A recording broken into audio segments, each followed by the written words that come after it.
Hi అండి, అందరూ ఎలా ఉన్నారు?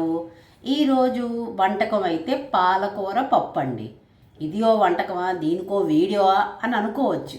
కాకపోతే మా అమ్మగారు కానీ అమ్మమ్మ గారు కానీ అంతెందుకు పెళ్ళైన కొన్నాళ్ళ వరకు మా అత్తగారు కానీ ఈ పాలకూర చుక్కకూర వీటి పప్పు అంటే బేసికల్గా ఆకుకూర పప్పు కలిపి కుక్కర్లో ఉడికించేసేయడం, చిన్న చింతపండు గుజ్జు వేయడం, పోపు పెట్టేయడం, ఇదే ప్రాసెస్ ఉండేది. నేను కూడా పెళ్ళైన ఒక 2-3 ఇయర్స్ వరకు అదే ఫాలో అయ్యానండి. కానీ ఒకరోజు ఎప్పుడో మా సిస్టర్ ఇంటికి వెళ్ళినప్పుడు వాళ్ళు ఇలా పప్పు చేసినప్పుడు, ఆకుకూర పప్పు చేసినప్పుడు టేస్ట్ డిఫరెంట్గా ఉందండి. ఎలా చేసావు అని అంటే తను నేను ఇప్పుడు చేయబోయే ప్రాసెస్ అయితే ఎక్స్ప్లెయిన్ చేసింది.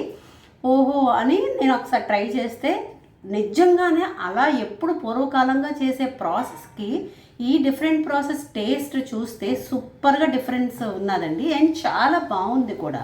సో అప్పటి నుంచి ఇదే ప్రారంభించాను. ఆల్మోస్ట్ 15-16 ఇయర్స్గా నేను ఇలాగే చేస్తున్నాను. మా మదర్కి కూడా అమ్మ అలా వద్దు, ఇలా ట్రై చేయంటే బాగుంది, నేను నీకు చెప్పే బదులు నువ్వు నాకు చెప్తున్నావు, బట్ స్టిల్ టేస్ట్ బాగుంటే ఎవరు చెప్పినా వినాలి కదా అని మమ్మీ కూడా ఫాలో అవ్వడం మొదలుపెట్టారు. సో అది ఎలా చేయాలన్నది ఈరోజు కొంచెం కష్టపడి కొంచెం డిఫరెంట్గా చేస్తే ఆకుకూర పప్ప ఏంటి, ఇది ఒక పప్పేనా, దీనికో వీడియోనా అనే వాళ్ళకి ఒకసారి ఆ భ్రమ పోయి ఇలా కూడా చేసుకుందాం అయితే మనం, టేస్ట్ డిఫరెన్స్ ఉంటుంది, ఎలా ఉంటుందో డిఫరెన్స్ చూద్దాము అనే వాళ్ళ కోసం ఈ వీడియో. ఎలా చేయాలో వచ్చేసేద్దామా, వచ్చేసేయండి. ఈ పాలకూర పప్పుకి నేనైతే కందిపప్పు తీసుకున్నానండి. కందిపప్పును ఒక గిన్నెలోకి తీసుకొని క్విక్ రెసిపీ అనుకున్నాం కాబట్టి చక్కగా ఆ కందిపప్పును కొంచెం వాటర్ వేసుకొని నేనైతే కుక్కర్లో ఉడికించేసుకున్నానండి. కుక్కర్లో పప్పు ఉడికించడం, రైస్ ఉడికించడం కొంతమందికి ఇష్టం ఉండదు. అలాంటి వాళ్ళు స్టవ్ మీదే అదే స్ట్రైట్ అవే ఆ గిన్నెతోటే ఉడికించుకోవాలి. ఏదైనా మెత్తగా లేహంలా ఉడికించుకోవాలండి.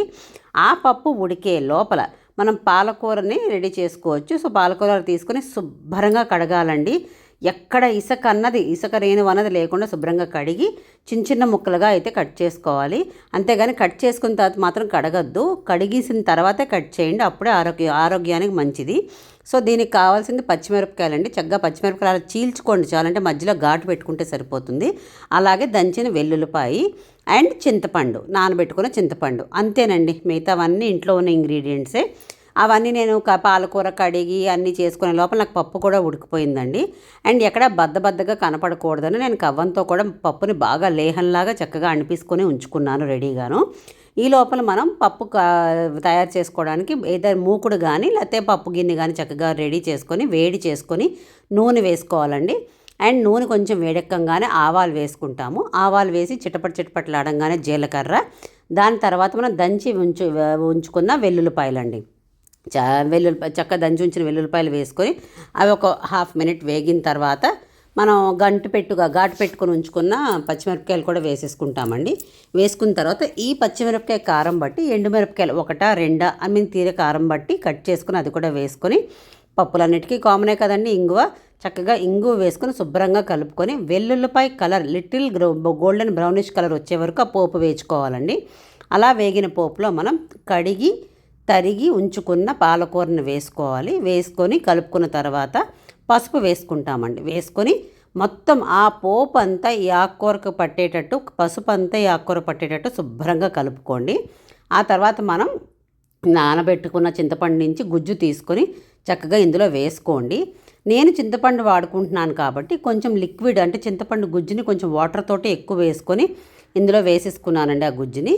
అండ్ ఇక్కడ మూత పెట్టేసి 30 మినిట్స్ మినిమం, తక్కువలో తక్కువ 20 నిమిషాలైనా మగ్గించాలండి. ఇంకొంచెం టేస్ట్ రావాలనుకుంటే మాత్రం 30 మినిట్స్ మగ్గించాలి.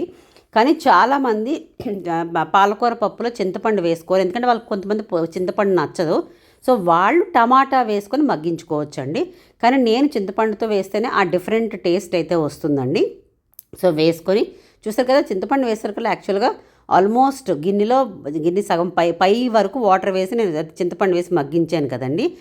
30 మినిట్స్లోనైతే నేను ఆల్మోస్ట్ అలా ఆరారా కలుపుతూ ఉన్నానండి. 30 మినిట్స్ అయిపోయేటప్పటికి చూశారు కదా, మీరు ఓపెన్ చేసి చూస్తే మీకు అర్థమైపోతుంది. ఎంతసేపు మగ్గిస్తే అంత కిందకి మొత్తం మగ్గిపోయి చాలా తక్కువ క్వాంటిటీ అయిపోయింది. చూశారు కదా, అప్పుడే టేస్ట్ వస్తుందండి. అంతేగాని ఏదో జస్ట్ ఇలా పాలకూర వేసామా మగ్గిపోయిందా టక్మన్ పప్పు కలిపేసామా అంటే మాత్రం అస్సలు రుచి రాదు. పచ్చివాసన ఉంటే అసలు రుచే ఉండదండి.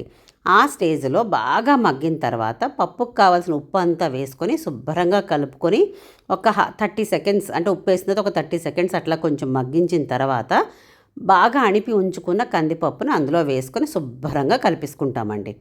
కలుపుకొని మొత్తం అంతా చూసారా అలా కలుపుకున్న తర్వాత నేను ఆ కన్సిస్టెన్సీలో చేసుకున్నానండి పప్పుని. కొంతమంది ఏంటంటే గంటి జారుగా ఇంకొంచెం వాటర్ కంటెంట్ ఎక్కువ వేసుకొని ఇంకా పలచగా చేసుకుంటారు. నేనైతే అటు ముద్ద కాదు అటు పలచనా కాదు, ఈ కన్సిస్టెన్సీలో చేసుకున్నానండి. అంతేనండి, సింపుల్ ఇంగ్రీడియంట్. దీని తర్వాత అవి వేసుకుంటే ఒక 1 మినిట్ ఉంచుకొని స్టవ్ ఆపేసుకుంటే సరిపోతుందండి. ఈ స్టైలు చేసి చూడండి, అప్పుడు మీకు డిఫరెన్స్ వస్తుంది. ఎందుకంటే నేను ముందు స్టార్టింగ్లోనే చెప్పాను కదండి, ఒకప్పుడు ఏంటంటే ఆకుకూర పప్పు కలిపేసి చింతపండు వేసి కుక్కర్ పెట్టేయడం, ఉడికించేయడం, దాని తర్వాత తీసి పోపు పెట్టేయడం, అలా చేసేవారు చాలామంది. అలా కాకుండా ఇలా ట్రై చేసి చూడండి, టేస్ట్ డిఫరెన్స్ అయితే సూపర్గా ఉంటుందండి. ఒక పక్క వేడి వేడి అన్నం రెడీ, పప్పు రెడీ. మీరు కూడా ఒకసారి ఈ స్టైల్ ట్రై చేసి ఎలా వచ్చిందో కింద కామెంట్ చేయండి.